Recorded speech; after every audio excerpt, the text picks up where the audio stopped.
Hey guys, Jess here, and today I'm going to be showing you how to make some swirly biscuits.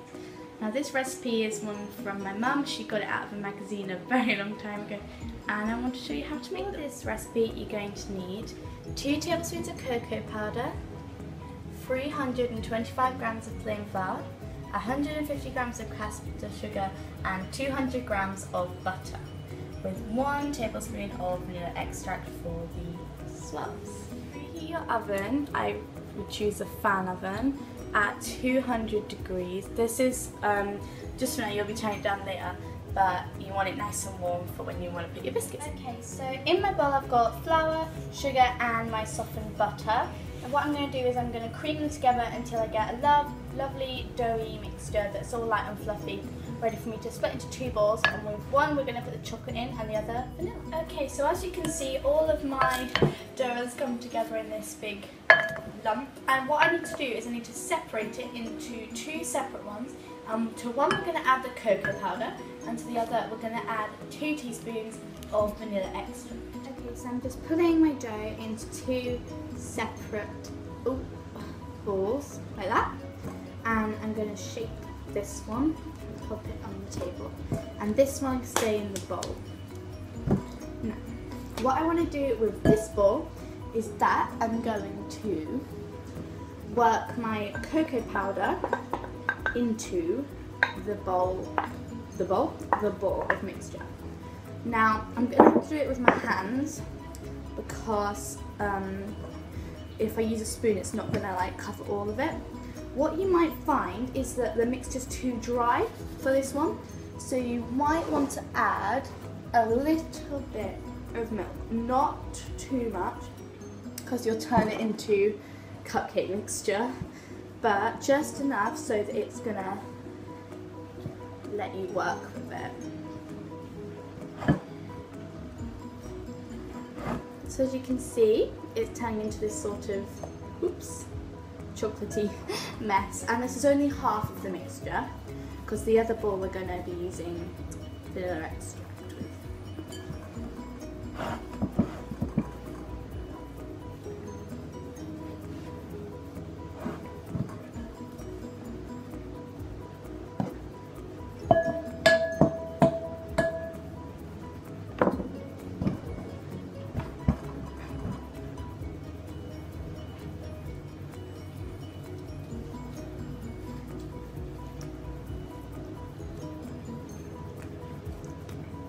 Okay, so I've done that now. Okay, so I'm going to need 2 teaspoons of vanilla extract. So that's 1, and there's 2. Now this one is going to be a lot wetter. You may need to add a little bit of flour. Don't, basically, if you need to add flour, because it's going to pick up the flour from the table when you're rolling it out anyway. So if you add flour as well, it's all going to go really dry and crumbly, and you're not going to have a very fun time with it. So yeah, all you're doing is really quickly putting your vanilla into it, working it through, and then shaping it back into a ball.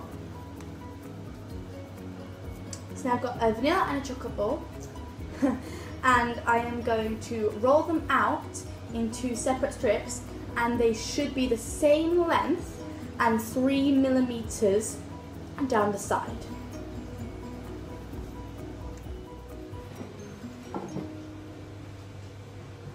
Vanilla ball.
What you want to do now is you want to take the chocolate one and the vanilla one and place the vanilla on top of your chocolate. Now if it's a little bit uneven, as you can see mine is, it doesn't matter too much because you're going to cut them anyway. So yeah, as long as they fit on top of each other and there's no huge difference, you're okay. What you want to do is take the end of one side and start to roll all the way down. So you're rolling the chocolate one over the top of the vanilla and it keeps going all the way down. Now if it rips, which mine has done, it's okay because all you need to do is take it back and roll from the other side.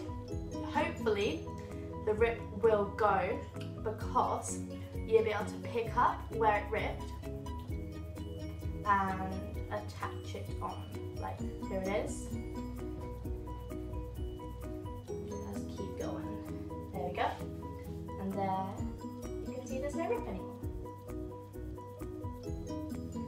Now I'm making bigger ones than I would normally, just because I've extended. Mine isn't as long, but you can do what you like. There you go. Should look like that.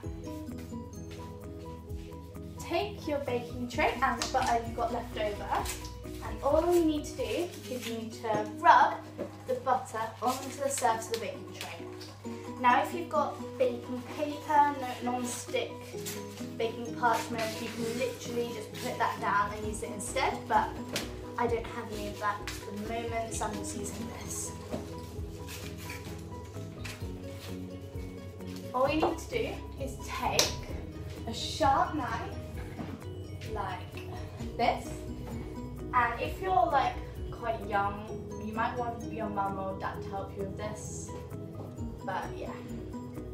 And you need to cut thin slices.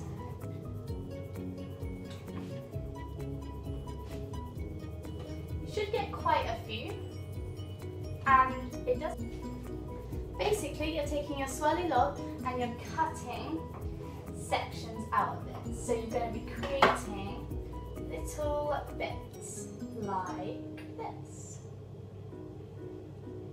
What you need to do is you need to keep cutting all the way down to the bottom.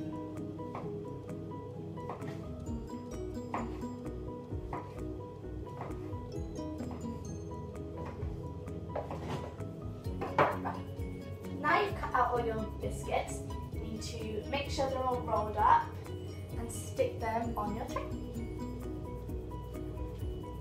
You might want to give them a bit of a press down once you've done it, because they usually fall apart a little bit in this stage, but that's okay. As long as you stick them down, they'll stick together.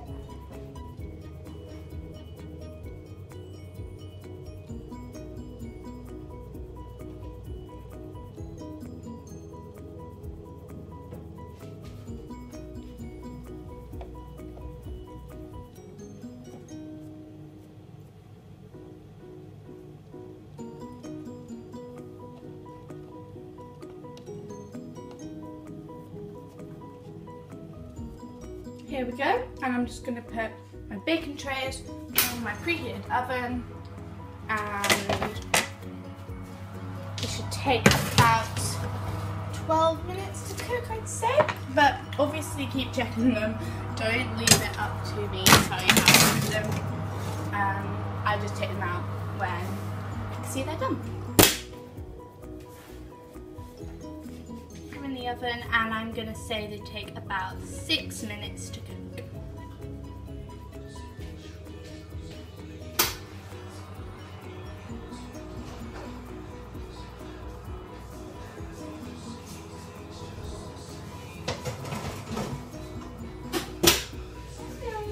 Hi! There you go, last one. Leave them to cool and then eat them with young tea and you're done.